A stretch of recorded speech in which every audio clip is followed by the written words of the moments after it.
நான் சட்டப்படிப்பு பயிலும் யூனிவர்சிட்டியிலே என்னுடைய அலுவலக தேர்வு பயணங்களோடு ஆண்டவராகிய இயேசு கிறிஸ்துவனுடைய 975வது கர்த்தருடைய சத்தியம் நம்மை விடுதலையாக்கப் போகிறது.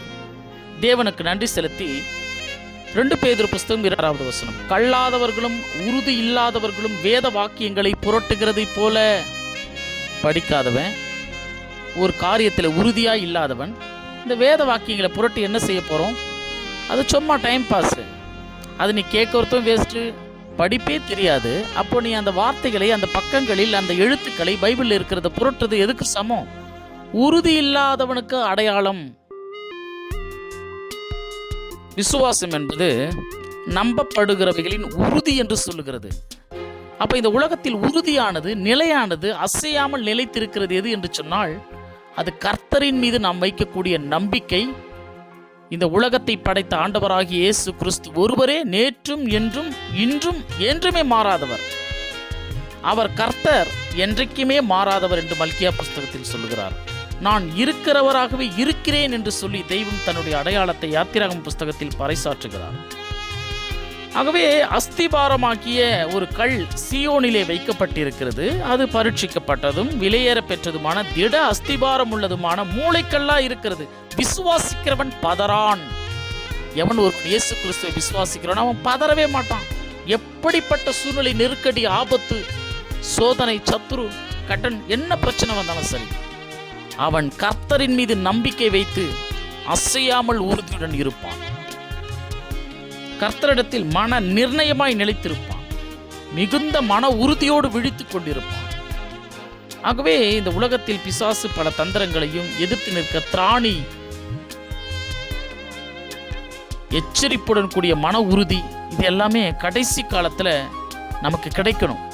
இல்லைன்னா விழுந்து போயிடுவோம். ஏன்னா இந்த உலகம், இந்த கடைசி காலம் என்பது தன்னுடைய சொந்த ஆடுகளை மெய்ப்பர்களே அடித்து கொள்ளக்கூடிய ஒரு காலகட்டம். அப்போ பார்த்துங்க, சொந்த சபையில் மெய்ப்பர்கள் தாங்கள் பராமரிக்க வேண்டிய ஆடுகளையே சிதற செய்வாங்களாம். அவ்வளோ ஒரு மோசமான கடைசி காலகட்டத்தில் இருக்கிறோம். இப்போ இந்த உலக மனிதர்கள் நம்பும் நம்பிக்கை அசைந்து கொண்டே இருக்கிறது. இந்த உலக மனிதர்கள் அவர்கள் ஏதோ ஒவ்வொருத்தருக்கு ஒரு வாக்குறுதிகள் கொடுத்து கொண்டு இருக்கிறார்கள். ஆனால் மாறிக்கொண்டே போகிறது. நாடுகளுக்கு நாடுகள் ஒப்பந்தம் செய்து கொண்டிருக்கிறார்கள். ஆனால் அந்த ஒப்பந்தம் மீறப்படுகிறது. கட்சிகளுக்கு கட்சி கூட்டணி அமைக்கப்படுகிறது. ஆனால் அந்த கூட்டணிகள் பிரிக்கப்படுகிறது. அப்போ இந்த உலக மனிதர்களுடைய நம்பிக்கை அசைந்து கொண்டே போகிறது. என சங்கீத புஸ்தகம் 11வது அதிகாரம் 3வது வசனத்தில் தேவன் சொல்லுகிறார், அஸ்திபாரங்களும் நிர்மூலமாகிறதே, நீதிமான் என்ன செய்வான்? எல்லாமே நிர்மூலமாகிறது, அசைந்து கொண்டே போகிறது.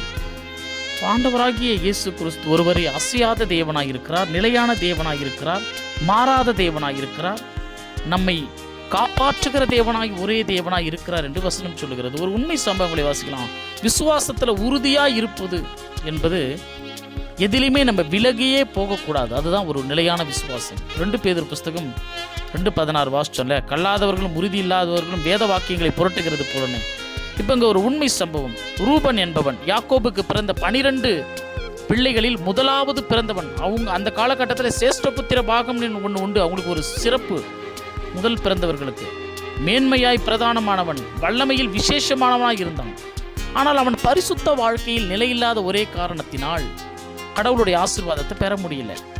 அவங்க அப்பா சாகர காலகட்டத்தில் யாக்கோபு ஒவ்வொரு பிள்ளைகளையும் கூப்பிட்டு ஆசீர்வதிக்கிறார். அவர் என்னென்ன வாயில சொல்றாரோ அந்த ஆசீர்வாதம் அவங்களுக்கு வருது.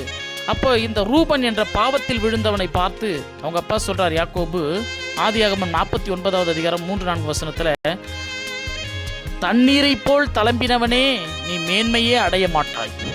எந்த அப்பா தன்னுடைய பிள்ளையை பார்த்து இப்படியாய் மோசமான வார்த்தைகளால் சபிக்க முடியும்? ஏன்னா கடவுளுடைய ஊழியர்கள் உள்ளதை உள்ளதாக பேசிதான் ஆகணும். உன்னுடைய கிரியைக்கேற்ற பலனை தான் கர்த்தர் கொடுப்பார். நீ எதையும் மிஞ்சி எதையும் பெற்றுக்கொள்ளவே முடியாது.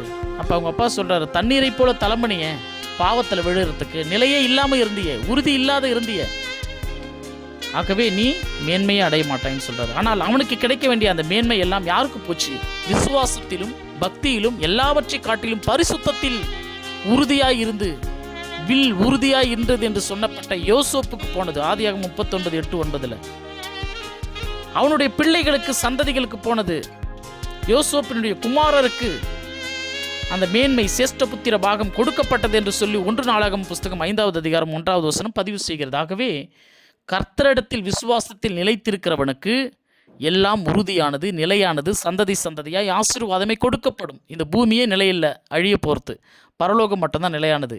இது கூட மனிதர்கள் புரிந்து கொள்ளாமல் இந்த உலகத்தில் நாம் இஷ்டங்களுக்கு பக்தி இல்லாமல், விசுவாசம் இல்லாமல், ஆவிக்குரிய கனிகள் இல்லாமல் வாழ்ந்தால் போதும், இருக்கிற போக்கில் என்ன கிடைக்குதோ வாழ்ந்துட்டு எதை வேணாலும் கேடுகள் செஞ்சுட்டு வாழ்ந்துட்டு போயிடலான்னு நினைக்கிறோம். கிடையாது. எல்லாவற்றிற்கும் ஒரு முடிவு உண்டு.